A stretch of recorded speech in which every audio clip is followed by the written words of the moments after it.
Welcome to Ham Shack Reviews. My name is Vince, and today I'm going to do a quick tutorial on how to set up your Elecraft K4 microphone. Let's hop over to the computer. Okay, when you first get your radio and you want to set up your microphone, first thing you do is you plug your microphone into the 8-pin Foster jack. Then you're going to want to come over and hit TX, mic input. So if you're using the 8-pin Foster, you're going to want to pick front.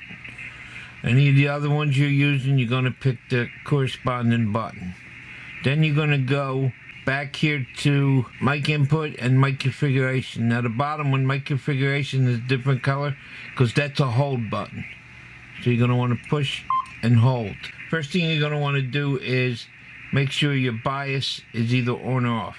Now if you have an electret element mic, you're going to need to have the bias on. If you're using a dynamic mic like I am, you're going to need the bias off. Then over here you got three choices. You got no preamp, you got a 10 dB preamp, and a 20 dB preamp. You'll pick this according to what your mic needs. Then the next one over here is buttons.